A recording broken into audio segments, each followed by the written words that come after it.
You know what nobody tells you about elegance? It's dangerous. It is quiet confidence.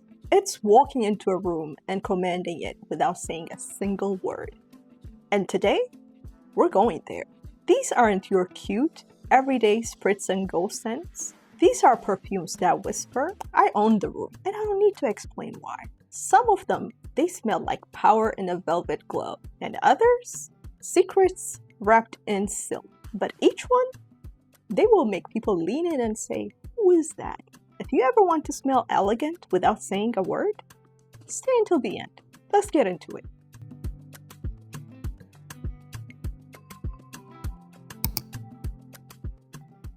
First up, I have tried not to highlight this perfume because it is the most talked about perfume on social media. I think it broke the internet initially when it was released. And rightfully so, but since it's been over-talked, I tried not to bring it up. But I think it fits the category for this video. And that is none other than Baccarat Rouge 540. The Extrait, not the original. I can't stand the original. This is the Extrait. Yes, everybody knows this perfume. Everybody has tried it. Everybody wears it. But there's a reason why it got that famous. Because it is super unique. And to me, it speaks elegance. It's elevated in a way, in its own language. It speaks a very different language. And I'll tell you why. It has bitter almond, which I did not know. It has saffron, Egyptian jasmine, Virginia cedar, ambergris, woody notes, musk, ambroxan, and cashmere. This isn't just a perfume. This is the scent equivalent of walking through a crystal palace and in slow motion while everyone else is buffering. It is luxury that knows it's luxury without any exaggeration. The Extrait version adds a layer of seduction that catches people off guard and definitely in the best way possible. That bitter almond, it hits first. It's creamy, it's mysterious, it's rich. And then the ambergris and ambroxan melt into your skin like second nature. It's warm, it's radiant, and it's very impossible to forget. One spray, and people will ask if you just left a private jet or something. It is definitely elegant. There's some airiness to it that makes it light. The reason why I cannot wear the original, whenever I wear it, I hear people asking, was somebody smoking in here or something? Because it smells like cigarette smoke on me, which is crazy, I know. But the Extrait doesn't do that, thank God. Otherwise, I would not wear it. And I've never smoked in my life, so yeah, no. But this one, it gets the job done. And really, really good perfume to have to layer with other perfumes as well. It's multifaceted, it has different purposes, but on its own, it is simply super elegant. So if you haven't tried Baccarat Rouge 540, Extrait, the red bottle with golden sign or label, that's the one. Please get your nose on it. If you enjoyed the original, more power to you, but to me, I just can't, and it irritates my nose. Next up, Beaming Buenos Aires by the House of Baniyas. This is amazingness in a bottle. This is elegance with edge. It's like sipping into a tailored blazer with nothing underneath. That's what it feels like. To me, it smells like a combination of Delina and Hibiscus Mahajad. Both of those perfumes have similarities, and you know who they're both created by, but this is a combination of both. And it's not just the regular Delina. I think this is Delina exclusive with Hibiscus Mahajad. Because it has, let me read you the notes, it has damask rose, it has hibiscus, it has musk mallow, it has cinnamon, mint, ambre, vanilla, leather, spicy notes. And it is soft, it is refined, and just mysterious enough to keep people guessing, what is it? Because you get a little bit of that damask rose, you also get a little bit of that hibiscus. So you're trying to figure out what kind of floral perfume is this? The florals feel very sheer and expensive, while the vanilla leather base keeps this grounded and grown. And it is definitely sensual without shouting, and it is effortless elegance bottled. Like, this is slept on. I don't hear a lot of people talk about this house as well. I have the other one, the other perfume that's in a black bottle. That one is just as amazing. But please get your nose on this. Like, and I believe this is a little bit more affordable in comparison to what you would pay for Hibiscus Majad or Delina Exclusive. Wow. Yeah, this tickles. Definitely, please get your nose on this. This is a good one again. This is Beaming Buenos Aires by the House of Rouge. Next up, this is Fetiche La Rose by Christian Louboutin. Wow, wow, wow. This is for, let's say you're invited to a black tie event, but you walk in wearing red. It doesn't care. It shouts elegance. It is a sophisticated rose perfume. It knows that it's going to stand out. That's why I said, like, in a black tie event, imagine walking in wearing red, like hot red. That's what this is. Just like, you know, the whole Christian Louboutin, the red bottoms or red whatever, the inside is red here as well. Like, it has that power. Simply well done, well blended. And to me, initially, this perfume was not projecting. Now, it'll last forever. You just need to give it a little bit of time. And boy, oh boy, the longevity is mind-blowing. Like, initially when I got it, I was like, what the heck? I was spraying it almost every hour on the hour. And then I gave it a break. And then I came back to it, and I think I wore it like a day or two ago.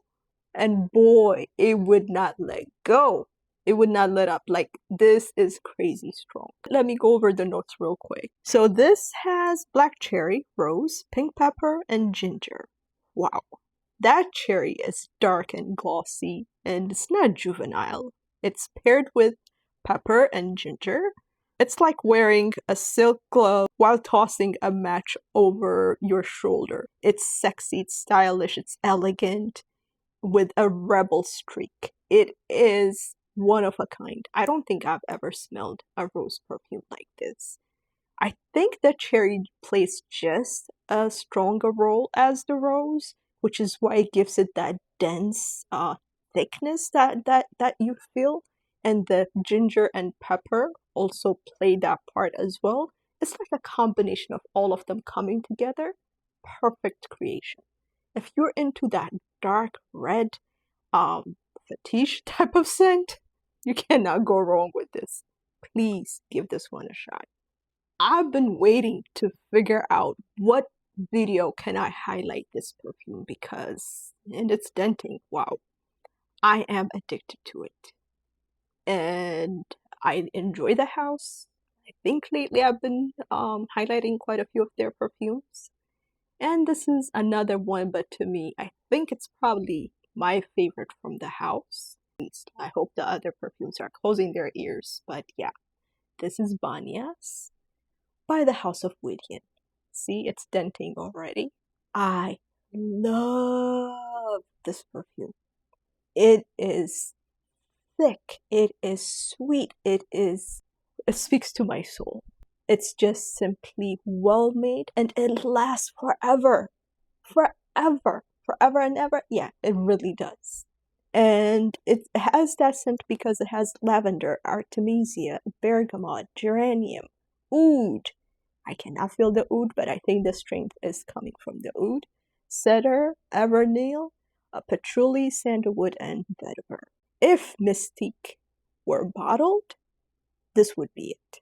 Think marble halls, hushed voices, incense curling through the air. It's formal, but I rock it in an informal event as well. Mysterious, absolutely. And deeply rooted in tradition, but totally modern. It's earthy, it's aromatic, it's almost meditative. That lavender oud pairing, it's a rare confident duo. This is one of a kind of those fragrances that you just don't know what just hit you. It is very diplomatic, but yet sensual, and it just makes people to gravitate towards you. Like they lean in and say, "What is it? What are you wearing? Where can I get that?" I have received tons of compliments. I don't wear perfumes for compliments. Whatever I buy it for me. I have to enjoy it. I don't know how to wear perfumes just so others could compliment me. I just buy it because I enjoy it. And to me, this will be on a consistent supply in my collection. Once it gets like midpoint, I'll probably get a backup bottle. If I get a good deal, I might get it now. But this, oh my God, whoever created this, thank you. This is amazing. One of the best from the House of Whittier. If you haven't tried Baniyas, please do so. Next up, Black Phantom by the House of Killian. I actually enjoyed and loved this perfume because of Baniyas. To me, they don't smell alike, don't get me wrong. But I sprayed one on my arm and I sprayed Baniyas in my other wrist. And I get they have similar DNAs, which really, really, really made me appreciate this. I had a sample for it, and then it was like an immediate, oh, I need to get a bottle. Wow, wow, wow, wow. Don't let the bottle fool you. Don't let the name fool you. To me, this is super sensual, super exotic, well made. And let me go over the notes real quick. It has rum, it has dark chocolate, it has coffee, it has almond, heliotrope, caramel, sugar cane. And usually I don't like sugar cane. Anything sugar I do not like in perfumes. Sandalwood, vanilla, tonka bean, vetiver. Okay, imagine elegance dipped in a dark chocolate, then lit with rum. Black Phantom doesn't ask for attention. It commands it like a whispered dare. It's delicious without being a dessert. The chocolate is bitter, the coffee is rich, and the rum is bad behavior in a tuxedo. Sophistication? Absolutely. But make it scandalous. Scandalous. How do you say that word? But you get it. Wow, wow, wow. I need to smell this one. Whoo, hoo, hoo, hoo. I've had the sample for a while. And now, like, I feel like I need to have a day or two just to sit around and try all the samples that I haven't tried. I have more samples than I do perfumes. So I haven't got to a lot of them. Usually, especially if I get like a sample from the house directly, I try the ones that I was interested in, and the others I may not get to them. This was one of them. And now, like, it irks me, like, why did I take this long? Like, this is amazing. Amazing. Another one, like, the name does not, it's not fitting. Neither is the bottle. It is, to me, this should come in like a red hot bottle, like Baniyas. Yeah. Like, that's what the content of the juice smells like to me. Very sensual. Again, if you haven't tried Black Phantom by Killian, please do so. All right, next up, Hazy Rose by the House of Ramon Monegal. This is one of the houses that's very, very not talked about, which I don't get why, but he has some really, really, really good perfumes in his collection. I think I have highlighted Faiza, another one that could have easily fit in this category. Jesus, I'm in trouble, people. I'm in trouble. It's a sensual mystery. It has some depth to it, but the way the rose is made, I think they put their heart and soul into it. Like they took their time with it. It is super, super sexy and super sensual. So it comes in with saffron, cashmere, Indian ginger, damask rose, pink pepper, Virginia cedar, musk, oak moss, and benzoin. This is a fragrance that drapes you in alluring warmth, inspired by the morning haze, embracing like a wild rose. It evokes an atmosphere of intrigue and seduction, With its deep and lasting presence, benzoin adds a very rich, resinous glow, enhancing the perfume's like sensual depth. This is a perfect blend for those who crave a scent that is luxurious, yet intimately personal. Well said. Whew. Lord have mercy, this is good. This is super good. Another one that I think, even though this has damask rose, I wouldn't say it leans more towards like Buenos Aires, a beaming Buenos Aires. I would say this leans a little, not too much, but a little bit towards Coco Mademoiselle by Chanel. A little bit. So don't assume that this is like, another, no, it's not. This stands on its own 2 feet, but it has the saltiness. I would say Beaming Buenos Aires is more a little bit sweeter versus this has a little bit of saltiness to it. And that's what makes it unique. Still modern, still amazing, sensual perfume. So if you haven't tried Hazy Rose by Ramon Monegal, don't sleep on it. This is amazing. Next up, one of my favorite houses, Oud Nude by the House of Guerlain. See, like I'm increasing my collection. Like I'm all Guerlain out right now. There's a reason for it. I love this line. They're a bit expensive, but thank God now I think they've done the 50 mLs, which are a little bit cheaper and affordable. They're not cheap, cheaper in comparison to what they used to be. But I really, really enjoyed their creation, and this is no exception. This is Oud done right. This is Oud in its lightest form that is super sensual and super wearable. If you don't like Oud, this will be a good place to start, where it doesn't smell too barnyardish, but simply amazing. Well made, easy to wear. I'm in trouble. I'm on my second video right now. I have 2 more to tape. If I'm already smelling these perfumes, I'm going to be in big trouble. But let me tell you the notes here. This one comes in with raspberry, almond, oud, bourbon vanilla, sandalwood, rose, Atlas cedar. So yeah, it had some good notes that really tame down that funkiness that comes from the oud. This is a grown woman elegance. It's not shy, not over the top, just pure creamy luxury with a raspberry smile and a warm oud hug. Absolutely. It opens with playful raspberry and almond, and then boom, that vanilla oud combo takes over it's like satin sheets.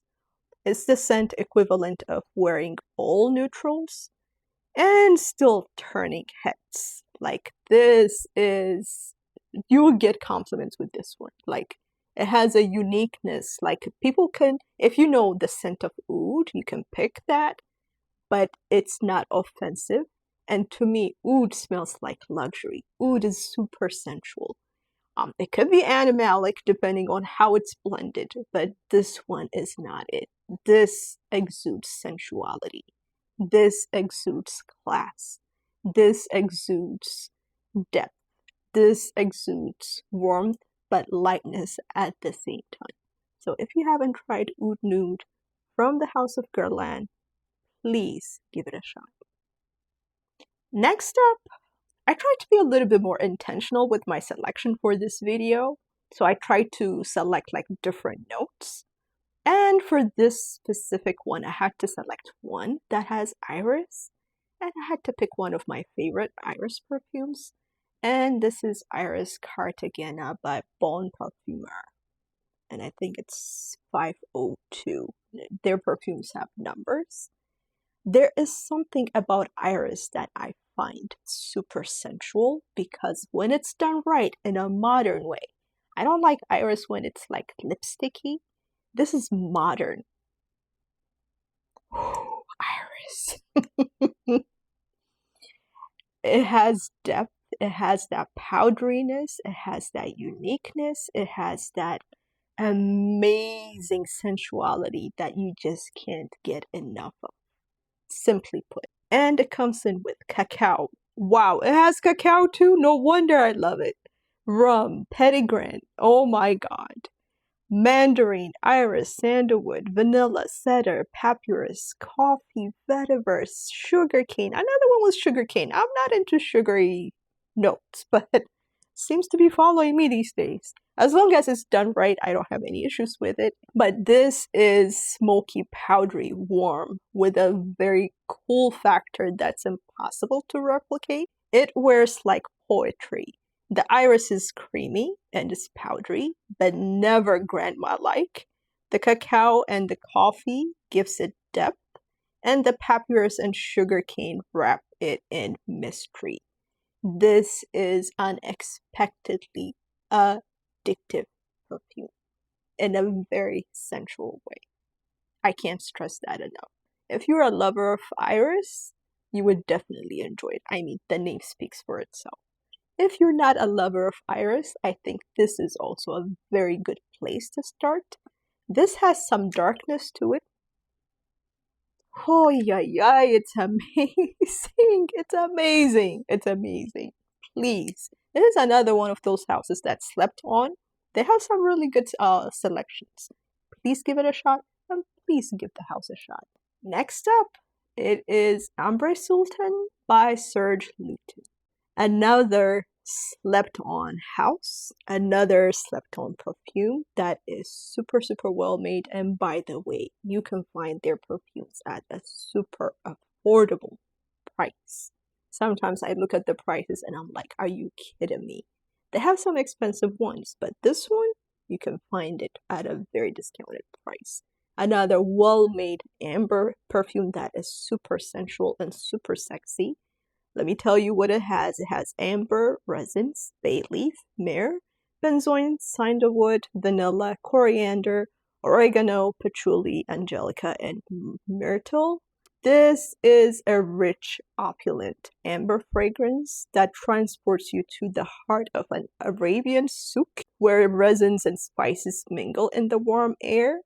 It's inspired by forgotten scented wax found in a wooden box. It unfolds with a bold, herbal brightness before settling into a deep resinous embrace. It wears long-lasting and it's very enveloping. And it's sweet, it's savory, it interplays. It's just mind-blowing to me. This is a perfect oh, yeah, explanation of what a sensual amber is. To me, amber forward perfumes, they have that ability. They're sensual, they're sexy, they are rich, they have depth, they elevate, they make you feel amazing, expensive, you name it. You cannot go wrong with amber scents.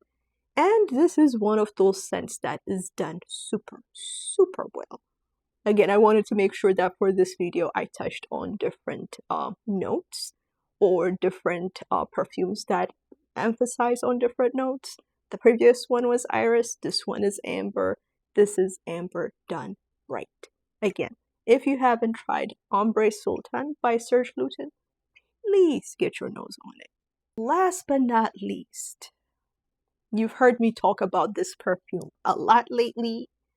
That's because it fits almost every category and I am hooked and addicted.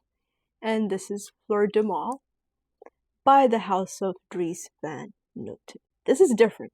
This takes sensuality to a different level, a different degree. I don't know why this one did not take all for the house from their perfume collection. To me, this is the best from the house. I know a lot of people fancy Suave. Is this Suave Maliki? I cannot stand that perfume. I know, but I could be. I have my own personal reasons, but I just can't. But this one, yeah, there's a reason again. Looking at the notes, it has peach, osmanthus, jasmine, suede, and amber. Amber again. There you go. The suede is buttery smooth, and the osmanthus adds this apricot dreaminess that feels totally effortless. It's minimalist elegance. It's a whisper with impact. It is definitely unique, different. It is quiet and absolutely cool. It's so easy to wear. I can't stress it enough, but the sensuality that comes with it, oh God, it tickles. I think it's the osmanthus too. It is so done right and combined with that suede, that leather touch. The color, this is one of those perfumes where the color complements the scent that comes in with the juice. Amazing. Well blended, well done. Dries Van Noten, my hat's off to you. This is amazing. And again, I think it was Verity who recommended this. And boy, oh boy, thank you for that, Verity. Again, this is Fleur de Mal by the House of Dries Van Noten. Alright, so that is all she wrote for this sensual video. I hope you guys found one that you can relate to or one that you would like to explore. I would like to know what you have on your end that you deem to be very sensual, very elegant, very mind-blowing, very addictive. Please share in the comment section. Like, I'm interested in these types of scents. I love perfume scents that have depth, that have meaning, that are unique, that really stand out. So if you have one in your collection, please let me know. Please do share. But until then, I just want to say thank you again for watching. If you haven't subscribed, you know what to do. For those who have, just want to take the time to say thank you. Let's keep moving forward to that 10K. We're what, 2,000 or 3,000 at this point? By the time I air this, it could be in the 3,000. But I think as of today, it was like 2,300 and some change subscribers. So we're getting there, slowly but surely. I'm only, what, 4 months in? Not even full 4 months, just like 3 months and a few weeks. I feel like we've come a long way in a short period of time. And that could not have been possible without your support. So I just want to say thank you from the bottom of my heart. Let's just keep moving forward. Again, thanks for watching and stay tuned.